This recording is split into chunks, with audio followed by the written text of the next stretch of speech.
नीतीश ने फिर साबित किया उनकी चाल समझना तेजस्वी की बस की बात नहीं। आखिर समझिए कैसे।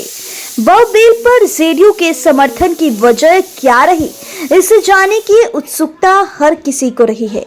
जेडीयू की कद्दावर नेताओं का कहना है कि 5 आपत्तियां इस मुद्दे पर बनी संयुक्त संसदीय समिति यानी कि जेपीसी को दर्ज कराई गई, उसे बिल में शामिल कर लिया गया। महादलितों के लिए सरकारी योजनाओं का लाभ और महिला संवाद का शुभारंभ कर नीतीश ने तेजस्वी यादव की तेजी को ब्रेक लगाने की चाल कर दी है। बता दें, बिहार के सीएम नीतीश कुमार के बारे में उनके विरोधी कई तरह की बातें कहते हैं।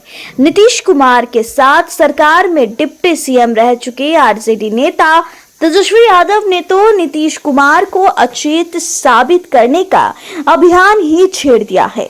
जनसुराज के संस्थापक प्रशांत किशोर भी नीतीश कुमार की मानसिक स्थिति पर सवाल उठाते रहे हैं।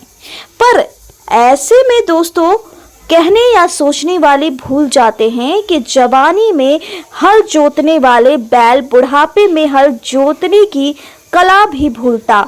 भोजपुरी इलाके में यह कहावत भी है, प्रचलित है, बूढ़ बैल हराई ना भुलाला। जी हाँ, नीतीश को मानसिक रूप से बीमार बताकर सत्ता में उनकी विरासत का दावेदार बनने के लिए तेजस्वी की लार तब से टपकती रही है जब से 2 बार नीतीश की कृपा से वह डिप्टी सीएम बन गए।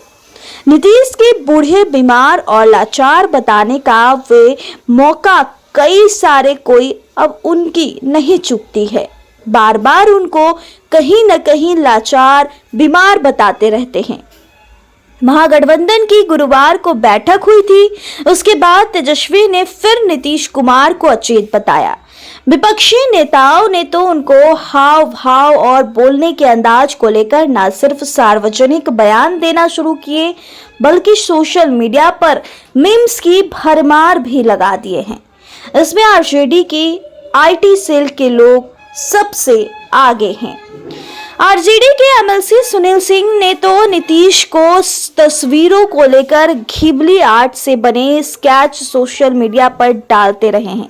खासकर वक्फ बोर्ड संशोधन बिल के पास हो जाने के बाद नीतीश पर विपक्ष के हमले तेज हो गए।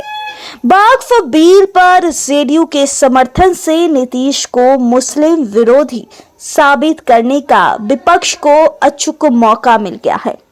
उन्होंने घिबली आर्ट का एक स्केच डालते हुए लिखा, जितना बड़े शुभचिंतक ये मेरे हैं, उससे भी बड़े शुभचिंतक मैं भी इनका हूँ।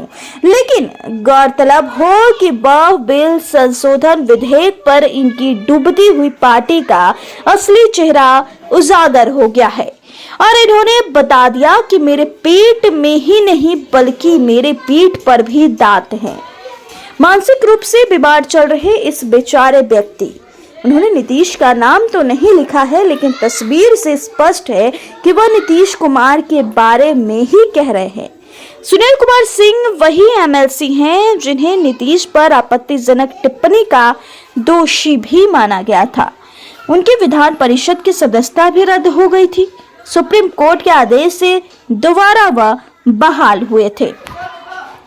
पर क्या सच में ऐसा है कि जैसा नीतीश के बारे में विपक्ष बता रहे हैं, वक्फ के मुद्दे पर नीतीश नहीं बोल रहे?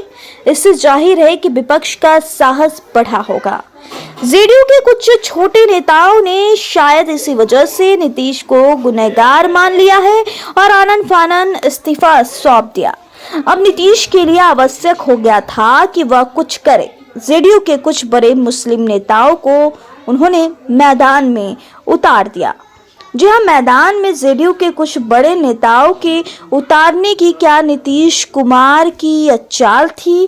क्या नीतीश कुमार चाहते हैं विपक्ष को औंधे मुंह गिराना? नीतीश की आखिर क्या कुछ चाल है? मिलते हैं एक ऐसे ही दमदार वीडियो के साथ। बहुत बहुत धन्यवाद।